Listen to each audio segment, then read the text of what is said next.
السلام عليكم ورحمة الله وبركاته. الله أكبر الله أكبر الله أكبر الله أكبر أشهد أن لا إله إلا الله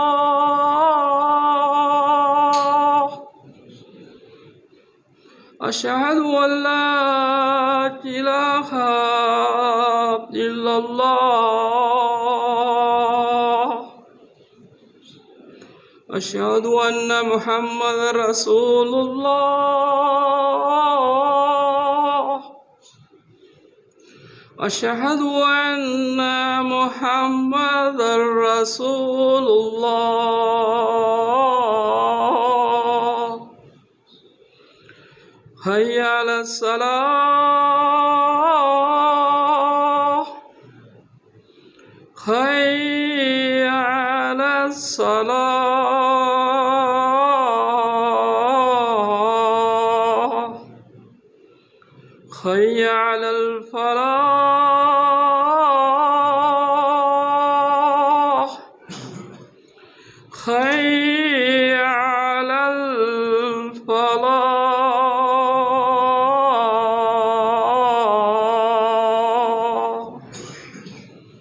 الله أكبر الله أكبر لا إله إلا الله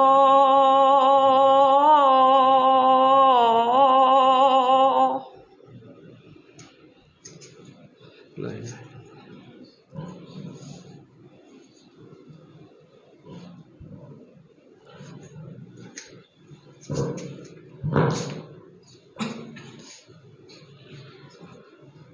إن الحمد لله نحمده ونستعينه ونستغفره ونؤمن به ونتوكل عليه ونعوذ بالله من شرور أنفسنا ومن سيئات أعمالنا من يهده الله فلا مضل له ومن يضلله فلا هادي له ونشهد أن لا إله إلا الله ونشهد أن محمدا عبده ورسوله أما بعد قال الله تعالى في القرآن الكريم يا أيها الذين آمنوا اتقوا الله يا أيها الذين آمنوا اتقوا الله وقولوا قولا سديدا يصلح لكم أعمالكم ويغفر لكم ذنوبكم ومن يطع الله ورسوله فقد فاز فوزا عظيما وقال تعالى أيضا يا أيها الذين آمنوا اتقوا الله حق تقاته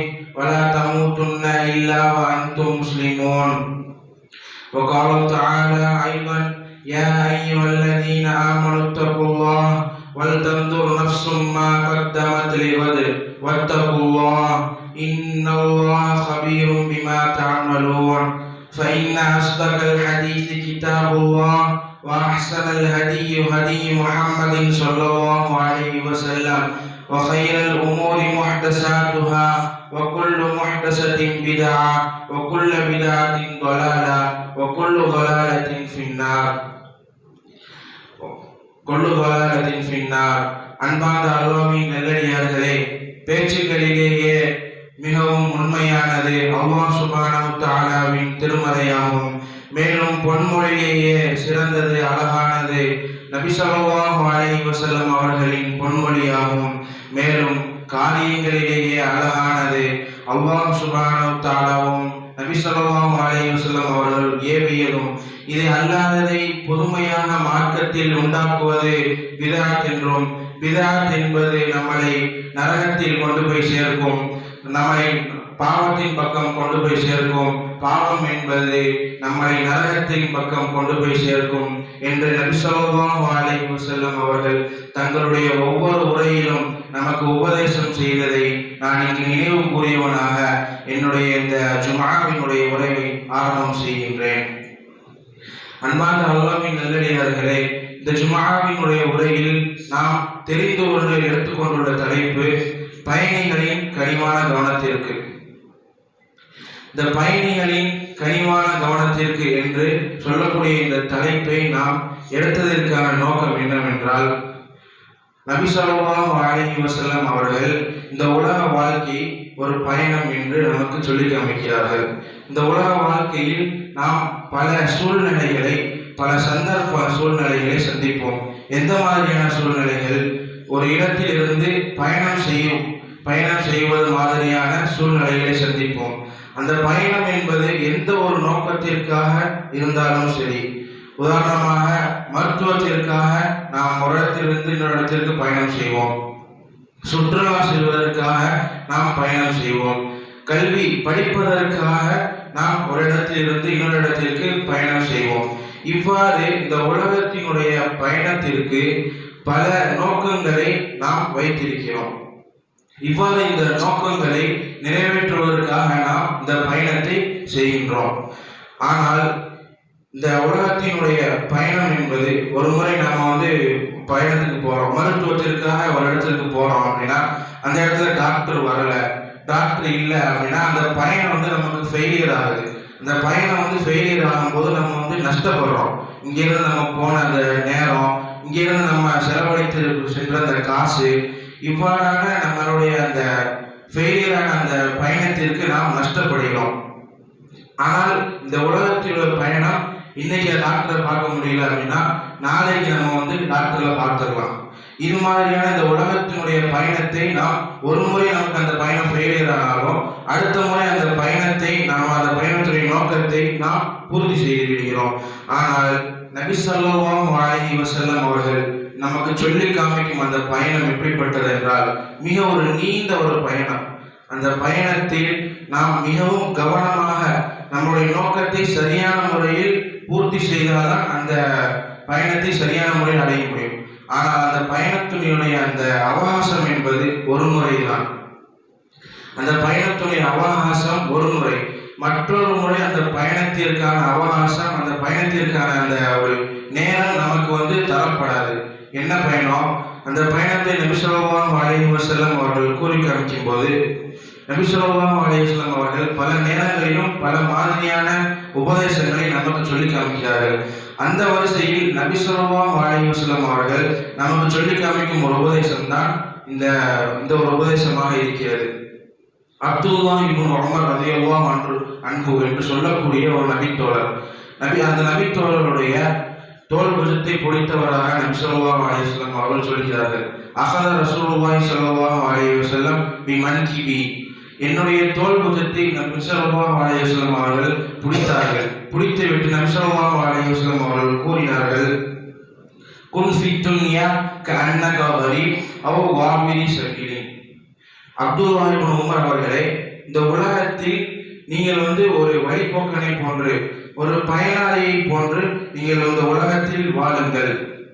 இந்த உலகத்தில் நாம் நிரந்தரமாக இருந்து விடுவோம் என்ற ஒரு எண்ணத்தை நீங்கள் வாழ வேண்டாம் என்று இவ்வாறாக அப்துல்லா இப்னு உமர் ரலியல்லாஹு அன்ஹு அவர்களுக்கு நபி ஸல்லல்லாஹு அலைஹி வஸல்லம் அவர்கள் உபதேசம் செய்கிறார்கள். இந்த உலகத்தினுடைய பயணத்தை நாம் மேற்கொள்ளும் போது அதற்கான கட்டுச்சாதனங்களை நாம் தயார் செய்து வைப்போம். அதற்கான கட்டுச்சாதனங்களை செய்துவிட்டு தான் நாம் அந்த பயணத்திற்கு போவோம். அவ்வாறு இந்த பயணம் என்பது, இந்த உலக வாழ்க்கையில் உள்ள பயணம் என்பது நமக்கு ஒரு தற்காலிகமானது. ஆனால் மறுமையினுடைய அந்த பயணம் என்பது நமக்கும் மிகவும் அவசியமானது. அந்த பயணத்தில் தோற்றுவிட்டோம் என்றால் நிரந்தரமான நஷ்டத்தை நாம் அடைவோம். அந்த பயணத்தில் நாம் ஜெயிச்சிட்டோம் அப்படின்னா, இந்த பயணத்துடைய நோக்கம் சரியான முறையில் அமைஞ்சு அந்த பயணத்தில் நம்ம வெற்றி பெற்றோம்னா நம்ம நிரந்தரமாக வெற்றி பெற்று விடுவோம். அதைத்தான் நபி ஸல்லல்லாஹு அலைஹி வஸல்லம் அவர்கள், இந்த உலகத்தில் நீங்கள் நிரந்தரமாக இருப்பது போன்று எண்ணிக்கொண்டு வாழாதீர்கள். மாறாக ஒரு பயனாளி எப்படி ஒரு பயணி ஒரு இடத்துக்கு போயிட்டு வேலை முடிஞ்சதும் திரும்ப வந்துடுவாரோ, அதே போன்று நாம் இந்த இடத்துக்கு நம்ம உலகத்திற்கு வந்திருக்கோம். நம்முடைய வேலை இந்த நோக்கம் அல்லாஹ் சுப்ஹானஹு வ தஆலாவை வணங்கும் இந்த நோக்கம் முடிந்ததும் நம்ம இந்த உலகத்தை விட்டு போயிடுவோம் என்ற எண்ணத்தில் நீங்கள் இந்த உலகத்துல வாழுங்க என்று நபி ஸல்லல்லாஹு அலைஹி வஸல்லம் அவர்கள் நமக்கு உபதேசம் செய்கிறார்கள். மேலும் நபி ஸல்லல்லாஹு அலைஹி வஸல்லம் அவர்கள் நம்ம இந்த உலகத்தில் எவ்வாறு இருக்க வேண்டும் என்று கூறுகிறார்கள். இதா அம்சைத்த ஃபலா தன்ததிர் ஸபாஹ், நீ மாலையை அடைந்தால் அடுத்த நாள் காலையை எதிர்பார்க்காதீர்கள். மேலும் சொல்கிறார்கள், வைதா அஸ்பஹ்த ஃபலா தன்ததிர் மஸா, நீங்கள் காலையை அடைந்தால் சாயந்தரத்தை மாலை எதிர்பார்க்காதீர்கள் என்று நபி ஸல்லல்லாஹு அலைஹி வஸல்லம் அவர்கள் கூறி காமிக்கிறார்கள். இப்படி கூறி காமிக்கிறதுக்கான நோக்கம் என்ன? எப்போது வேண்டுமானாலும் நமக்கு மரணம் வரும். எப்போது வேணாலும் மரணம் வரும். அதனால் அது நமக்கு மறுமைக்கான சேகரிப்பை சேகரிக்க வேண்டும் என்பதற்கான ஒரு இதாக நபி ஸல்லல்லாஹு அலைஹி வஸல்லம் அவர்கள் நமக்கு சொல்லி காமிக்கிறார்கள். காலையை எதிர்பார்க்காமல் நம்ம அமல் செய்ய வேண்டும். மாலையை எதிர்பார்க்காமல் நம்முடைய அமல்களை சரியாக செய்ய வேண்டும் என்பதற்காக நபி ஸல்லல்லாஹு அலைஹி வஸல்லம் அவர்கள் கூறி காமிக்கிறார்கள்.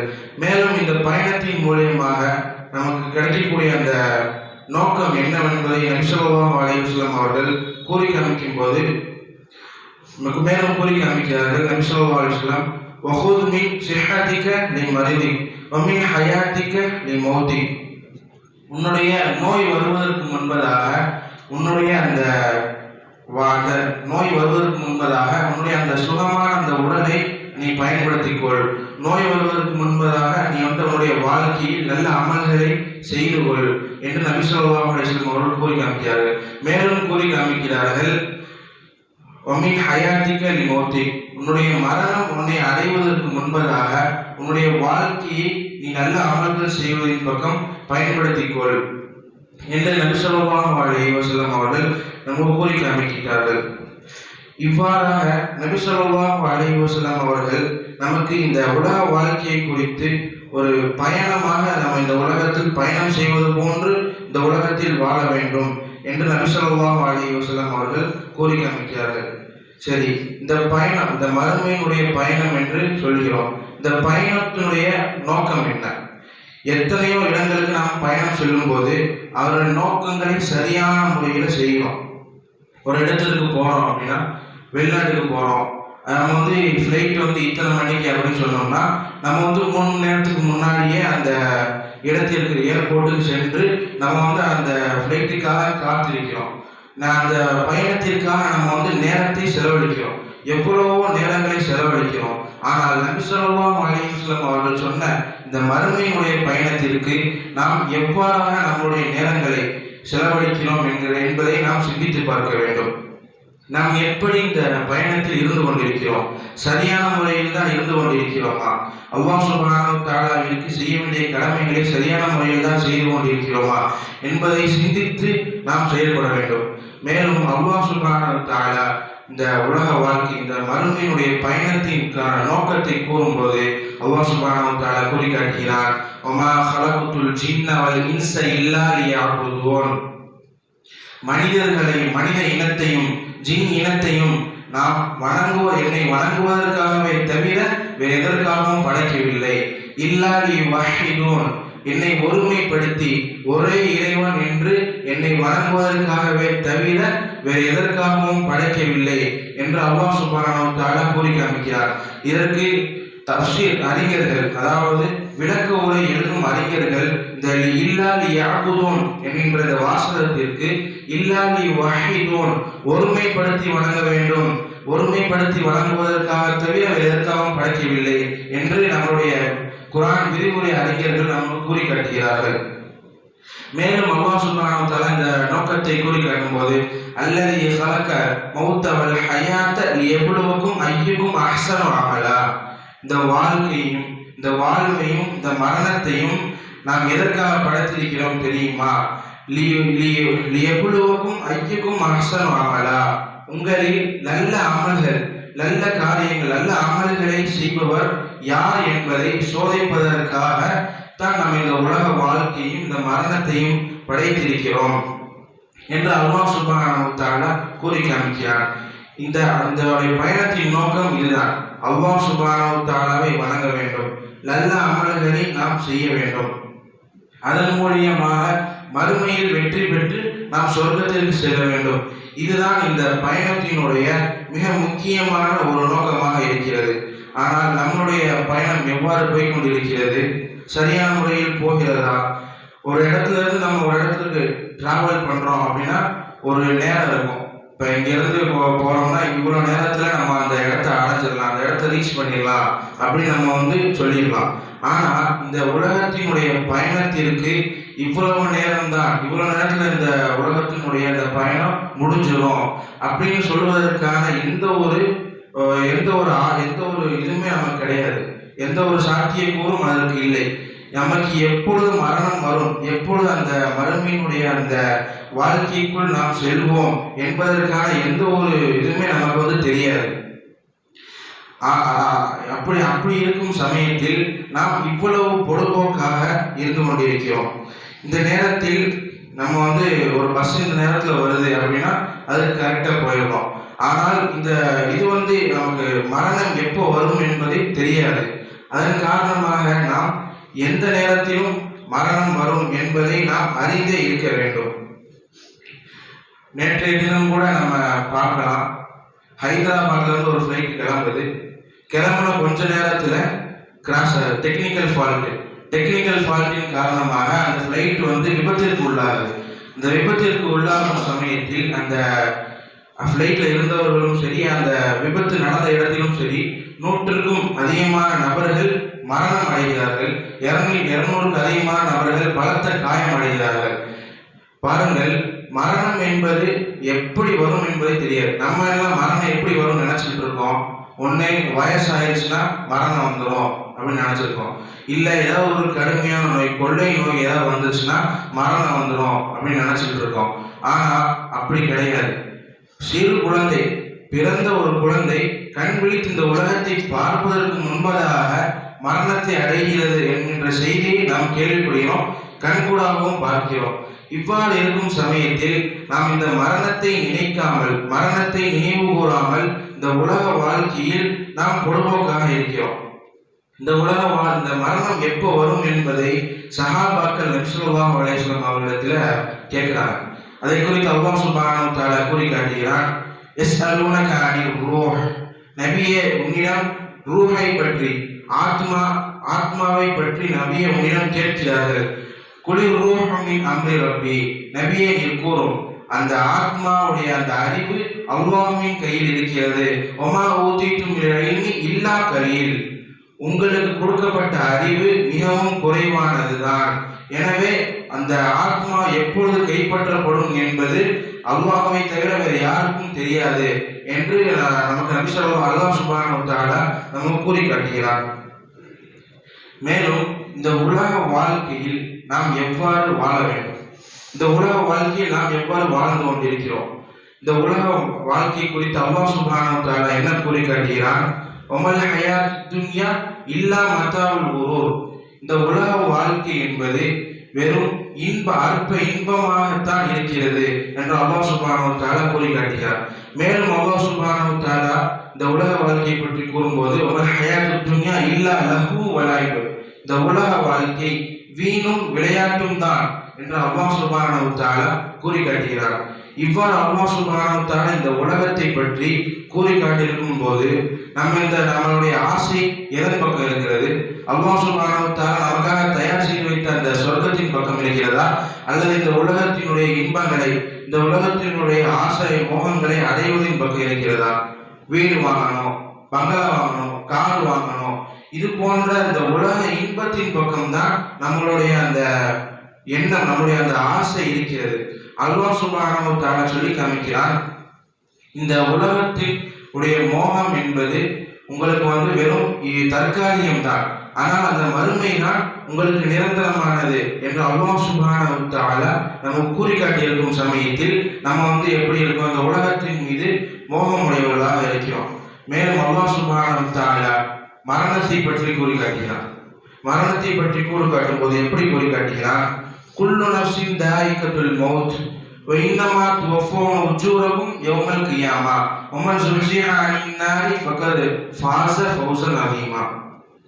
அல்லாஹ் சுப்ஹானஹு வ தஆலா கூறி காட்டுகிறான், ஒவ்வொரு ஆத்மாவும் தன்னுடைய மரணத்தை கண்டிப்பாக சுவைத்தே தீரும், அதில் எந்த ஒரு மாற்று கருத்தும் இல்லை. இவ்வாறு இருக்கும் சமயத்தில் யார் அந்த சொர்க்கத்திற்கு செல்கிறார்களோ அவர்கள்தான் வெற்றி பெற்றவர்கள் என்று அல்லாஹ் சுப்ஹானஹு வ தஆலா கூறி காட்டுகிறார். மேலும் நாம் எவ்வளவு அலட்சியமாக இந்த மறுமையினுடைய வாழ்க்கையில் இருந்து கொண்டிருக்கிறோம். உலக வாழ்க்கையின் மீது தான் அதிகமான ஆசைகளை நாம் வைத்திருக்கிறோம். நபி ஸல்லல்லாஹு அலைஹி வஸல்லம் அவர்கள் நமக்கு 60 ஆண்டுகள் என்று ஒரு இதாகத்தான் கூறினார்கள். ஆனால் நமக்கு எப்போ மரணம் வரும்னே தெரியாது.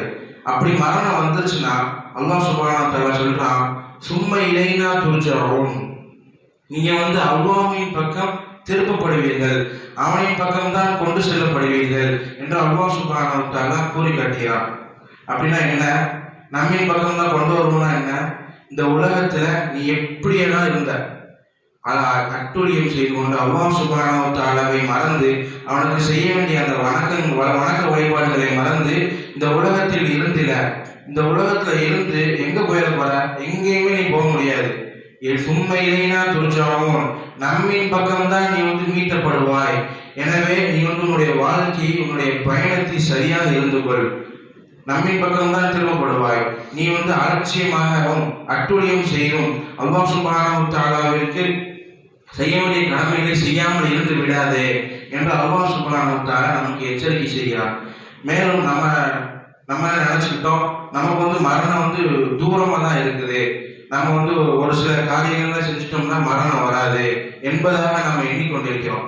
ஆனா அல்லாஹ் சுப்ஹானஹு வ தஆலா இந்த மரணத்தை பற்றி கூறு காட்டும் போது, ஐனமா தக்கூனு யுத்ரிகுமுல் மௌத் வலவ் குன்தும் ஃபீ புரூஜின் முஷய்யதா, நீங்கள் எங்கு இருந்தாலும் எவ்வளவு பலமான எவ்வளவு உறுதியான கோட்டையில் இருந்தாலும் சரி மரணம் என்பது உங்களை அடைந்தே தீரும் என்று அல்லாஹ் சுப்ஹானஹு வ தஆலா இந்த மரணத்தை பற்றி கூறி காமிக்கிறார். யாராக இருந்தாலும் சரி, நபிமார்களாக இருந்தாலும் சரி, இந்த மரணம் என்பது அவர்களை அடைந்தே தீரும் என்பதைத்தான் அல்லாஹ் சுப்ஹானஹு வ தஆலா நமக்கு கூறி காமிக்கிறார். நபிமார்களுக்கு வேண்டுமானால் மரணத்தை தள்ளி வைப்பதற்கான ஒரு அவகாசம் கிடைக்கும். ஆனால் மரணம் என்பது நிச்சயம். எனவே இந்த மரணம் வருவதற்கு முன்பதாக நம்முடைய கட்டுச்சாதனத்தை, மறுமைக்கான அந்த கட்டுச்சாதனத்தை நாம் தயார் செய்து வைத்துக் கொள்ள வேண்டும். மறுமைக்கான கட்டுச்சாதனம்னா என்ன? அல்லாஹ் சுப்ஹானஹு வ தஆலா கூறி காட்டுகிறார், யா அய்யுஹல்லதீன ஆமனு தக்குல்லாஹ் வல் தன்துர் நஃப்ஸும் மா கத்தமத் லிகத். ஓ ஈமான் கொண்டவர்களே, அல்லாஹ் சுப்ஹானஹு வ தஆலா அல்லாஹ்வை நம்பிக்கை கொண்டவர்களை பார்த்து அழைக்கிறார். அழைத்து நாளை மறுமை நாளுக்காக நீங்கள் எதை முற்படுத்தி வைத்திருக்கிறீர்கள் என்று பார்த்துக் கொள்ளுங்கள் என்று அல்லாஹ் சுப்ஹானஹு வ தஆலா கூறி காமித்துவிட்டு, வத்தகுல்லாஹ், அல்லாஹ்விற்கு அஞ்சுங்கள் என்று அல்லாஹ் சுப்ஹானஹு வ தஆலா கூறி காட்டுகிறார். அப்போ என்ன? நாளை மறுமைக்காக நாம் முற்படுத்துவது எதுவாக இருக்கணும்? தக்குவாவாக, இறையச்சமாக இருக்க வேண்டும். இறையச்சம்னா என்ன? அல்லாஹ் சுப்ஹானஹு வ தஆலா இட்ட கட்டளைகளை செய்யணும். அல்லாஹ் சுப்ஹானஹு வ தஆலா தொழுக வர சொல்லியிருக்கான். தொழுக வர சொல்லியிருக்கான் அப்படின்னா நம்ம தொழுக வரணும். தொழுக வந்தாதான் அந்த தக்குவா என்பது நம்மளுடைய உள்ளத்துல வரும்.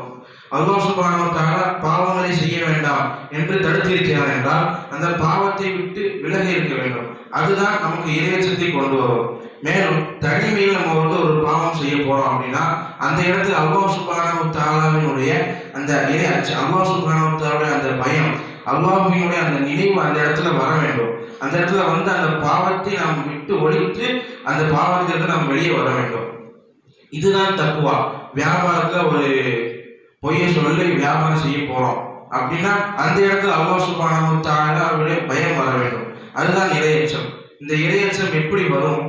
அல்லாஹ் சுப்ஹானஹு வ தஆலாவினுடைய அல்லாஹ் சுப்ஹானஹு வ தஆலா ஏவியதை செய்யும் பொழுதுதான் அவனுடைய பயம், அவனுடைய இறையச்சம் என்பது நமக்கு வரும். மேலும் அல்லாஹ்வை பற்றி அறிய வேண்டும். அல்லாஹ் என்றால் யார், அவன் எப்படிப்பட்டவன், என்னென்ன வல்லமைகள் அவனுக்கு இருக்கிறது, இது போன்ற அவனை பற்றியான அறிவுகளை நாம் அறிவதன் மூலமாக நமக்கு இந்த தக்குவா அதிகரிக்கும். மேலும் இந்த தக்குவாவிற்கு எப்படி நம்ம அல்லாஹ்வை அஞ்ச வேண்டும் என்பதை அல்லாஹ் சுப்ஹானஹு வ தஆலா கூறி காட்டும் போது, யா அய்யுஹல்லதீன ஆமனு தக்குல்லாஹ ஹக்க துகாத்தி, ஓ ஈமான் கொண்டவர்களே, அல்லாஹ் சுப்ஹானஹு வ தஆலாவை நீங்கள் அஞ்ச வேண்டிய முறைப்படி அஞ்சுங்கள் என்று அல்லாஹ் சுப்ஹானஹு வ தஆலா கூறி காட்டுகிறார். அஞ்ச வேண்டிய முறைப்படினா என்ன? பள்ளிவாசல் இருக்கோம், பயானம் கேட்கிறோம், இந்த இடத்துல நமக்கு தக்குவா அதிகரிக்கும், இறையச்சம் அதிகரிக்கும். வெளியே போகும்போது நம்ம கரெக்டா இருக்கணும் அப்படின்ற எண்ணத்துல இருப்போம். ஆனா வெளியே போகும்போது நமக்கு அந்த இறையச்சம் குறையுது. அல்லாஹ் சுப்ஹானஹு வ தஆலாவின் மீது உண்டான அந்த பயம் நமக்கு குறையுது. இதுவா தக்குவா? கிடையாது. நம்ம எந்த இடத்துல எல்லா நேரத்திலும் அல்லாஹ்வினுடைய நினைவிலும் அல்லாஹ் சுப்ஹானஹு வ தஆலாவினுடைய அந்த இறை அச்சத்திலும் இருப்பதுதான் சரியான இறையச்சம். அதைத்தான் அல்லாஹ் சுப்ஹானஹு வ தஆலா அல்லாஹ்வை அஞ்ச வேண்டிய முறைப்படி அஞ்சுங்கள் என்று நமக்கு கூறி காட்டுகிறார். அப்போ இந்த தக்குவா என்பதுதான் நம்ம மறுமைக்கான இந்த பயணத்தில் கட்டக்கூடிய கட்டுச்சாதனங்களிலேயே மிகவும் சிறந்ததாக இருக்கிறது. மேலும் இந்த தக்குவா, இந்த இறையச்சம் இல்லாதவர்களுடைய, அல்லாஹ்விற்கு மாறு செய்தவர்களுடைய உயிரை அல்லாஹ் சுப்ஹானஹு வ தஆலா கைப்பற்றும் போது ஒரு சில நிகழ்வுகளை அல்லாஹ் சுப்ஹானஹு வ தஆலா நமக்கு கூறி காட்டுகிறார். அல்லாஹ் சுப்ஹானஹு வ தஆலா நமக்கு கூறி காட்டும் போது உஜூஹு யௌமைதின் பாசிரா, அன்றைய நாளில் சில முகங்கள் வாடி இருக்கும். தகுன்னு ஐயுஃபஅல பிஹா ஃபாக்கிரா, அவர்கள் என்ன எண்ணிக்கொள்வார்கள்? நமக்கு முடிந்து விட்டது, நம்மளுடைய இந்த உயிரை கைப்பற்றினதுக்கு அப்புறம் நமக்கு முடிந்து விட்டது என்பதாக அவர்கள் எண்ணிக்கொண்டிருப்பார்கள். ஆனால் அல்லாஹ் சுப்ஹானஹு வ தஆலா அடுத்து சொல்கிறான், கல்லா, அவ்வாறு அல்ல, நீங்கள் எண்ணுவது தவறு, நீங்கள் எண்ணுவது தவறு. கல்லா இதா பலகதி தராகி, உங்களுடைய அந்த மரணம், உங்களுடைய அந்த ஆத்மா அந்த தொண்டை குழியை அடையும் சமயத்தில் வக்கீல மன்றாம், உங்களை காப்பாற்றுபவர் யார் என்று அல்லாஹ் சுப்ஹானஹு வ தஆலா கேட்கிறான். இந்த உலகத்தில் நோக்கத்தை புரியாமல் அல்லாஹ் எதற்காக நம்மளை படைத்தான், எதற்காக இந்த உலகத்தில் நம்மளை வாழச் செய்தான் என்கின்ற நோக்கத்தையே புரியாமல் அவனை விட்டு வெகு தூரமாக இருக்கும் வெகு தூரமாக இந்த உலகத்தில் வாழ்ந்து மரணிக்கும் நேரத்தில் அல்லாஹ் சுப்ஹானஹு வ தஆலா கேட்கிறான், இந்த நபரை காப்பாற்றுவர் யார்? இன்றைய தினம் அவரை காப்பாற்றுவர் எவரும் இல்லை என்று அல்லாஹ் சுப்ஹானஹு வ தஆலா நம்ம கூறி காட்டுகிறான். மேலும் அல்லாஹ் சுப்ஹானஹு வ தஆலா கூறி காட்டுகிறான், وَظَنَّ أَنَّهُ الْفِرَاقُ وَالْتَفَّتِ السَّاقُ بِالسَّاقِ إِلَى رَبِّكَ يَوْمَئِذٍ الْمَسَاقُ, அவன் இறைவனின் பக்கம் கொண்டு வரப்படுவான், வேற எங்கேயுமே அவன் போக மாட்டான் என்று அல்லாஹ் சுப்ஹானஹு வ தஆலா கூறி காட்டுகிறான். இந்த சிறந்த முறையில் இந்த பயணத்தில் இருந்தவர்கள் அல்லாஹ் சுப்ஹானஹு வ தஆலா கூறி காட்டும் போது, வஅம்மா மன் ஊதிய கிதாபஹு பியமீனி, அன்றைய நாளில் மறுமை நாளில் சில நபர்களுக்கு வலது கரத்தால் ஏடுகள் கொடுக்கப்படும். தன்னுடைய அந்த நன்மை தீமை எழுதப்பட்ட அந்த ஏடுகள் கொடுக்கப்படும். அப்பொழுது அந்த நபர் கூறுவார், ஃபயகூலு ஹா உம்க்ரஹு கிதாபியா, இதோ என்னோட ஏடு, இதுதான் என்னுடைய பாவம் நன்மை தீமையினுடைய ஏடு, இதோ படித்து பாருங்கள். என்னை இந்த உலகத்தில் நல்லவராக வாழ்ந்தேன், நல்ல நன்மை செய்தேன், தீமையை விட்டு தவிர்த்திருந்தேன், வியாபாரத்தில் நேர்மையாக நடந்தேன், தொழுகைக்கு சரியான முறையில் சென்றேன் என்று என்னை கேலி செய்தீர்களே, இதோ என்னுடைய ஏடு, படித்து பாருங்கள். இன்று நான் வெற்றி பெற்றவனாக இருக்கிறேன், நீங்கள் எல்லாம் தோற்றவர்களாக இருக்கிறீர்கள், அன்று என்னை கேலி செய்தீர்களே என்று அவன் சந்தோஷமாக கூறுவான். கூறிவிட்டு அவன் கூறுவான், இன்னி வலந்து அன்னி முலாக்கின் ஹிசாபியா, அவன் கூறுவான், இன்னி வலந்து அன்னி முலாக்கின் ஹிசாபியா, இந்த கேள்வி எனக்கு கேட்கப்படும் நாளை நான் எதிர்பார்த்து எண்ணிக்கொண்டே இருந்தேன், அது எனக்கு வந்துவிட்டது என்று அவன் சந்தோஷமாக கூறிவிடுவான். மேலும் அல்லாஹ் சுப்ஹானஹு வ தஆலா அவனுக்கு கூறுவான், ஃபஹுவ ஃபீ ஈஷத்திர் ராதியா, அவனுக்கு சந்தோஷமான பொருந்தப்பட்ட மிகவும் நிம்மதியான ஒரு வாழ்க்கை அவனுக்கு இருக்கிறது. ஃபீ ஜன்னத்தின் ஆலியா, அவன் உயர்ந்த சொர்க்கத்தில் இருப்பான் என்று அல்லாஹ் சுப்ஹானஹு வ தஆலா கூறுகிறார். குதூஃபுஹா தானியா, அந்த கனிகள் எல்லாம் கைக்கு எட்டும் தூரத்தில் மிகவும் சமீபமாக இருக்கும். சொர்க்கத்தினுடைய கனிகள் மிகவும் சுவையாக இருக்கும். அந்த கனிகளை அவன் சாப்பிடுமாறு அவன் ஏவப்படுவான். ஃபகுலு வஷ்ரபு ஹனீஅன் பிமா அஸ்லஃப்தும் ஃபில் அய்யாமில் காலியா, முந்திய நாட்களில் உலக வாழ்க்கையில் நீங்கள் செய்த அந்த நன்மைக்காகவும் நீங்கள் செய்த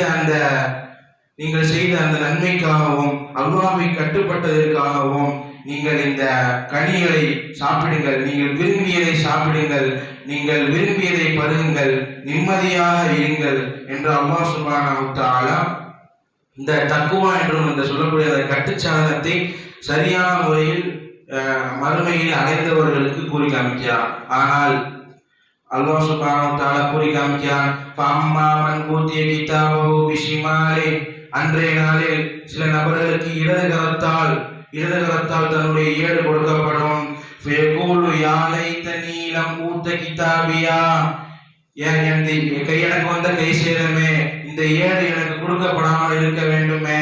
வலம் அதிரிமா ஹிசாபியா, நான் இந்த கேள்வி கணக்கு கேட்கப்படும் நாளை நான் எண்ணவில்லையே, நான் அதை அறியவில்லையே என்று கூறுவான் மா அகனா அன்னி மாலியா, என்னுடைய செல்வம், நான் உலகத்தில் சேர்த்து வைத்த அந்த செல்வம் எனக்கு உதவவில்லையே. ஹலக்க அன்னி சுல்தானியா, நான் உலகத்தில் எந்த பதவியில் இருந்தனோ அந்த பதவியும் எனக்கு உதவவில்லையே என்று அவன் மிகவும் கை சேதப்பட்டவனாக நிற்கும் அந்த சமயத்தில் அல்லாஹ் சுப்ஹானஹு வ தஆலா மலக்குமார்களை பார்த்து கூறுவான், ஹுதூஹு ஃபகுல்லூஹ், அவனை பிடியுங்கள், அவனை சங்கிலியால் கட்டுங்கள். சும்மல் ஜஹீம ஸல்லூஹ், அவனை நரகத்தில் தள்ளுங்கள்.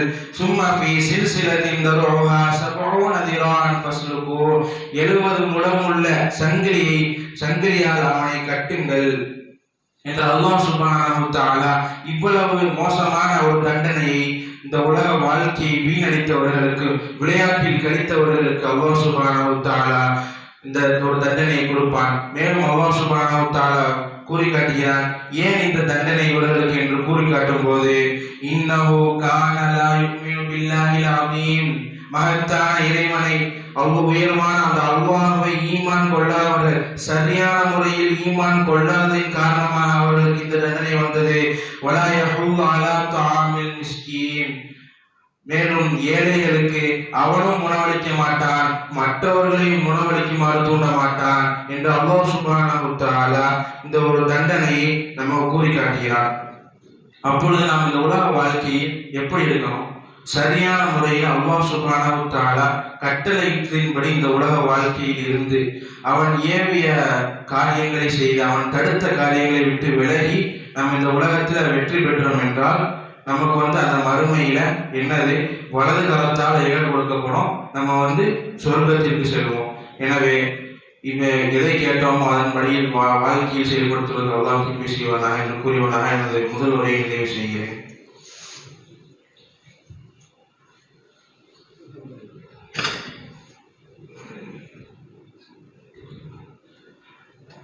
الحمد لله الذي هدانا لهذا وما كنا لنهتدي لولا أن هدانا الله. رب اشرح لي صدري ويسر لي أمري واحلل عقدة من لساني يفقهوا قولي ربي زدني علما. முதல் உரையில் நம்முடைய பயணம் இந்த உலகத்தில் எவ்வாறு இருக்க வேண்டும், பயணம் சரியான முறையில் இருந்தால் நமக்கு என்ன கிடைக்கும், பயணம் தவறான முறையில் அமைந்து இருந்தால் நமக்கு என்ன கிடைக்கும் என்பதை குறித்து பார்த்தோம். இந்த உலகத்துல நம்ம கண்கூடாக அல்லாஹ் சுப்ஹானஹு வ தஆலா நமக்கு பல அத்தாட்சிகளை கண்கூடாக காமித்திருக்கிறார். அப்படிப்பட்ட அத்தாட்சிகளில் ஒன்றுதான் மரணம். இந்த மரணத்தை நாம் கண்கூடாக இந்த உலகத்துல பார்க்கிறோம். அவ்வாறு கண்கூடாக பார்க்கும் சமயத்தில் நம்ம என்ன செய்கிறோம், அவர்களுக்காக துவா செஞ்சுட்டு அவர்களோடு போய் அடக்கிட்டு வந்துடுறோம். ஆனால் அதிலிருந்து நாம் படிப்பினை எடுப்பதில்லை. இந்த மரணத்திற்கு அப்புறம் அந்த கபூரினுடைய வாழ்க்கை எப்படி இருக்கும் என்பதை அறிவதில்லை. அந்த மரணத்தை பார்த்து நம்மளுடைய வாழ்க்கையை நாம் சரி செய்வதில்லை. மரணம் அடைஞ்சாரு, அப்படியே கொண்டு போய் அடக்கணும், அப்படியே நம்ம கடந்து சென்றுறோம். ஆனால் அவ்வாறு இருக்கக்கூடாது. ஒரு மரணம் ஏற்படுகிறதா, அந்த மரணத்திலிருந்து நாம் என்ன படிப்பினை நமக்கு கிடைக்கிறது என்று பார்த்தால் அந்த நமக்கும் எப்ப வேணுமானாலும் மரணம் வரலாம் என்கின்ற அந்த ஒரு படிப்பினை நமக்கு அதிலிருந்து கிடைக்கிது. ஆனால் நம்ம அதை எடுக்கிறது இல்லை. நம்ம அலட்சியமாக அதை விட்டுட்டு இருக்கிறோம். மேலும் நம்மளுடைய நஃப்ஸை, நம்முடைய உள்ளத்தை கட்டுப்படுத்த வேண்டும். நம்ம ஒரு பாவமான காரியம் செய்ய போறோம் அப்படின்னா அந்த இடத்துல நம்மளுடைய உள்ளத்தை கட்டுப்படுத்த வேண்டும். நபி ஸல்லல்லாஹு அலைஹி வஸல்லம் அவர்கள் சொல்கிறார்கள், ஒரு முறை போரில் இருந்து நபி ஸல்லல்லாஹு அலைஹி வஸல்லம் அவர்கள் திரும்பும் தருணத்தில் சஹாபாக்களிடத்துல கூறுறாங்க, நம்ம சிறிய போர்ல இருந்து பெரிய போரின் பக்கம் வந்திருக்கோம் அப்படின்றாங்க. சஹாபாக்களுக்கு ஒன்றும் புரியல. என்னடா நம்ம போய் அங்கே போய் எதிரிகள்கிட்ட வாழை வைத்து சண்டை போட்டு இது வந்திருக்கிறோம். நபி ஸல்லல்லாஹு அலைஹி வஸல்லம் அவர்கள் சிறிய போர்ல இருந்து தப்பிச்சு பெரிய போரின் பக்கம் வந்திருக்கோம் அப்படின்னு சொல்றாங்களே அப்படின்னு சஹாபாக்களுக்கு சந்தேகம் வந்து நபி ஸல்லல்லாஹு அலைஹி வஸல்லம் அவர்கள் கேட்கிறார்கள். நபி ஸல்லல்லாஹு அலைஹி வஸல்லம் அவரிடத்துல கேட்கிறார்கள், நபி ஸல்லல்லாஹு அலைஹி வஸல்லம் அவர்களே, பெரிய போர் என்று சொல்கிறீர்களே அப்படின்னா என்ன அப்படின்னு கேட்கிறாங்க. நபி ஸல்லல்லாஹு அலைஹி வஸல்லம் அவர்கள் சொல்கிறார்கள், ஜிஹாதுன் நஃப்ஸ், உள்ளத்தோடு போராடுவது. ஒரு பாவம் செய்ய போகிறோம் அப்படின்னா அந்த பாவத்திலிருந்து நம்ம உள்ளத்துல போராடி அந்த பாவத்திலிருந்து நம்ம வெளியே வரணும். இந்த பாவத்திலிருந்து வெளியே வந்தாதான் அது வந்து நமக்கு பெரிய ஜிஹாதாக இருக்கிறது என்று நபி ஸல்லல்லாஹு அலைஹி வஸல்லம் அவர்கள் கூறுகிறார்கள். அவ்வாறு நம்ம பாவத்தை விட்டு ஒவ்வொரு பாவமாக விலகி நன்மையின் பக்கம் செஞ்சுக்கிட்டே இருக்கும்போது என்ன ஆகுது, நம்முடைய நஃப்ஸு, நம்முடைய உள்ளம் தூய்மை அடைகிறது. அதைத்தான் அல்லாஹ் சுப்ஹானஹு வ தஆலா சொல்லி காமிக்கிறான், கத் அஃப்லஹ மன் ஸக்காஹா, யாருடைய உள்ளம் தூய்மை பெற்று விட்டதோ அவர் வெற்றி பெற்று விட்டார். வகத் ஹாப மன் தஸ்ஸாஹா, யாருடைய உள்ளம் கெட்டு விட்டதோ, பாவத்தால் அந்த உள்ளம் வந்து கெட்டு மிகவும் குட்டிச்சவராக ஆகி அந்த மிகவும் மோசமாக ஆன அந்த உள்ளம் வந்து அவர் வந்து தோல்வி அடைந்து விட்டார் என்று அல்லாஹ் சுப்ஹானஹு வ தஆலா கூறி காட்டுகிறார். அப்போ வந்து நம்ம வந்து எந்த காரியம் செய்வதாக, எந்த ஒரு பாவமான காரியம் செய்ய போறோம் அப்படின்னா அந்த இடத்துல நம்மளுடைய நஃப்ஸை கட்டுப்படுத்தணும். நன்மையான காரியத்தின் பக்கம் நம்மளுடைய அந்த ஆர்வத்தை அதிகப்படுத்தணும். மேலும் இந்த உலக ஆசையை விட்டும் நாம் மெதுமெதும் கொஞ்சமாக வெளியே வந்து அல்லாஹ் நமக்காக தயார் செய்த அந்த சொர்க்கத்தின் பக்கம் நம்ம வந்து அதிகமாக ஆசைப்பட்டு அந்த சொர்க்கத்திலேயே உயர்ந்த சொர்க்கமான ஜன்னத்துல் ஃபிர்தௌஸ் என்று சொல்லக்கூடிய அந்த சொர்க்கத்தில் நாம் அனைவரும் அங்கு ஒன்றாக இருக்க வேண்டும் என்று நாம் அந்த அமல்களை செய்ய வேண்டும். மேலும் அல்லாஹ் சுப்ஹானஹு வ தஆலா அப்பேற்பட்ட அந்த வாய்ப்பினை நமக்கு ஏற்படுத்தி தருவானாக என்று கூறியவனாக எனது இந்த ஜும்ஆவினுடைய உரையை நிறைவு செய்கிறேன். வாஹிர் தஅவானா அல்ஹம்துலில்லாஹி ரப்பில் ஆலமீன். அஸ்ஸலாமு அலைக்கும் வரஹ்மத்துல்லாஹி வபரகாத்துஹு.